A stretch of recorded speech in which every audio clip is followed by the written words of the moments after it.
ఇక వైసీపీ అధినేత వైఎస్ జగన్ బిజీగా గడుపుతున్నారు. పార్టీ ముఖ్య నేతలతో సమావేశాల దగ్గర నుంచి జిల్లా అధ్యక్షుల నియామకాల వరకు అన్ని ఆయనే దగ్గరుండి మరీ చూసుకుంటున్నారు.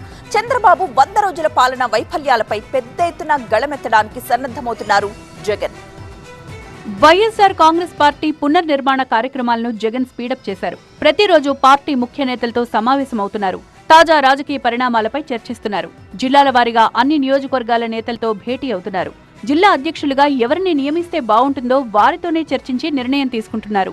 ఉత్తరాంధ్ర ఎమ్మెల్సీ ఎన్నికల సమయంలో కూడా ఆ ప్రాంత ముఖ్య నేతలందరితోనూ జగన్ సమావేశం నిర్వహించి వారందరి కోరిక మేరకు బొత్స సత్యనారాయణను అభ్యర్థిగా ప్రకటించారు. ఆ తర్వాత కూడా ఓటర్లుగా ఉన్న ఎంపీటీసీ, జెడ్పీటీసీ, కార్పొరేటర్లు, కౌన్సిలర్లతోనూ జగన్ ప్రత్యేక సమావేశాలను నిర్వహించారు.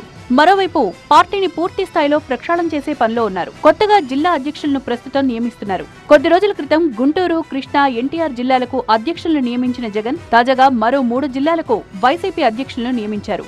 3 జిల్లాల నేతలతో సమీక్ష అనంతరం ఈ నిర్ణయం తీసుకున్నారు. విశాఖ జిల్లా వైసీపీ అధ్యక్షుడిగా గుడివాడ అమర్నాథ్, అనకాపల్లి జిల్లా వైసీపీ అధ్యక్షుడిగా ముత్యాల నాయుడు, అల్లూరు జిల్లా వైసీపీ అధ్యక్షుడిగా మత్స్యరాజు విశ్వేశ్వరరాజుని నియమించారు. రేపు కోనసీమ, కాకినాడ జిల్లాల అధ్యక్షుల నియామకంతో మొత్తం 26 జిల్లాల అధ్యక్షుల నియామకం పూర్తి కానుంది. ఆ తర్వాత నియోజకవర్గాల అధ్యక్షుల నియామకం కూడా వైసీపీ పూర్తి చేయనుంది. అనంతరం నియోజకవర్గాలకు కూడా ఇన్ఛార్జీలు నియమించబోతున్నారు. దీంతో పాటు రాష్ట్ర స్థాయిలో పార్టీ విధాన నిర్ణయాలు తీసుకునేందుకు పొలిటికల్ అఫైర్స్ కమిటీని నియమిస్తున్నారు.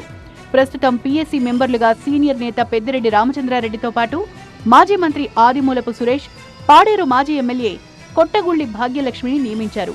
రానున్న రోజుల్లో మరికొందరిని కూడా జగన్ పీఎస్సీలో నియమించబోతున్నారు. వెనువెంటనే నిర్ణయాలు తీసుకునే విధంగా ఈ పీఎస్సీ వ్యవహరించబోతోంది.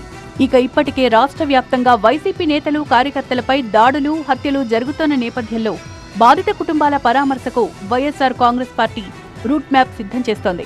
మరోవైపు ఆయా జిల్లాల్లో ఇతర కార్యక్రమాల కోసం వెళ్లినప్పుడు కూడా వీలైనంత మంది టీడీపీ బాధిత వైసీపీ నేతలను జగన్ కలుస్తున్నారు. ఇలా వరుస కార్యక్రమాలతో జగన్ బిజీగా గడుపుతున్నారు.